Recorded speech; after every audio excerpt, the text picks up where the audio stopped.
Hi, hello, എല്ലാവർക്കും സുഖം തന്നെയല്ലേ? നമ്മളങ്ങനെ ഒരു രണ്ടാഴ്ചത്തെ കറക്കമൊക്കെ കഴിഞ്ഞു തിരിച്ച് വീണ്ടും നമ്മുടെ പോളണ്ടിൽ ലാൻഡ് ചെയ്തേക്കാണ്. അതിന് കാരണമുണ്ട്. കാരണം എന്ന് വെച്ച് കഴിഞ്ഞാൽ വണ്ടി ചെറിയ കംപ്ലൈൻ്റായി, ECM കംപ്ലൈൻറ്റ് വന്നു. അപ്പോൾ അതിൻ്റെ കംപ്ലൈൻറ്റ് തീർക്കാനായിട്ട് നമ്മളിന്നിപ്പോൾ ഇതാണ്ട ഈ വാക്കോൻ്റെ സർവീസ് സെൻറ്ററിൽ വന്നേക്കാണ്. ഇവിടെ രാവിലെ തന്നെ എത്തി. ഞങ്ങൾ ലോഡിറക്കി കഴിഞ്ഞ് കഴിഞ്ഞ് വെളുപ്പിനൊരു 2 മണിയായപ്പോഴത്തേക്കും ഇവിടെ സർവീസ് സെൻറ്ററിലെത്തി. വണ്ടി ഇവിടെ പുറത്ത് തന്നെ പാർക്ക് ചെയ്തു. നമുക്ക് അകത്തോട്ട് കയറാൻ പറ്റില്ല. ഞങ്ങൾക്ക് ഉച്ചയ്ക്ക് 1 മണിക്കാണ് അപ്പോയിൻമെൻറ്റ് ഇട്ടായിരുന്നത്. അതുകൊണ്ട് നമുക്ക് വന്ന ടൈമിൽ അകത്തോട്ട് കയറാൻ പറ്റില്ലായിരുന്നു.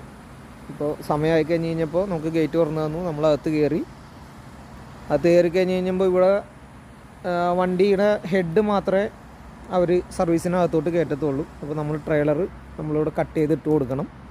നമ്മൾ കട്ട് ചെയ്ത് ഇട്ടിട്ടുണ്ട്, കണ്ടോ? ഈ ട്രെയിലർ ഇവിടെ കട്ട് ചെയ്തിട്ട് കൊടുത്തിട്ട് വണ്ടി സർവീസിന് അതിൻ്റെ അകത്ത് കയറ്റിയൊക്കെയാണ്. നമ്മളിനിപ്പോൾ ഇവിടെ പുറത്ത് വെയിറ്റ് ചെയ്യണം. അപ്പോൾ ഇത് ചെയ്യണ സമയത്ത് നമുക്ക് ഇവിടെ വണ്ടിയുടെ ഉള്ളിൽ നിന്നുള്ള സാധനങ്ങളെല്ലാവരും നമ്മൾ മാറ്റി കൊടുക്കണം.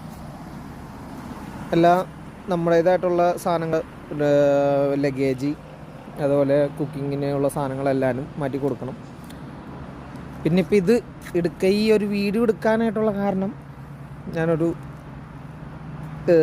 കാര്യം ഇങ്ങോട്ട് വരുന്ന, അതായത് യൂറോപ്പിലോട്ട് വരാനിരിക്കുന്ന ട്രക്ക് ഡ്രൈവർമാർക്ക് വേണ്ടിയിട്ട് ഏത് സാഹചര്യത്തിലും നിങ്ങൾ പാചകം ചെയ്ത് കഴിക്കാനായിട്ടുള്ള ഒരു മനസ്സ് അവിടെ നിന്ന് ഉണ്ടാക്കിയിട്ട് വേണം അല്ലെങ്കിൽ ഇങ്ങോട്ട് വരാനായിട്ട്. അല്ലെങ്കിൽ ഇവിടെ വന്നു കഴിഞ്ഞാൽ പട്ടിണി കിടക്കേണ്ടി വരും. കാരണം എന്ന് വെച്ച് കഴിഞ്ഞാൽ എല്ലാ സർവീസ് സെൻ്ററുകളിലും ഒന്നും നമുക്ക് ഫുഡൊന്നും കിട്ടത്തില്ല. ചില സർവീസ് സെൻ്ററുകളിലുണ്ട്, ചിലതിലില്ല. ഇപ്പോൾ ഈ വാക്കുകളിലൊന്നും നമുക്ക് ഫുഡൊന്നുമില്ല. ഓൺലി കോഫി മാത്രമാണ് നമുക്ക് അവിടെ നിന്ന് കിട്ടുന്നത്.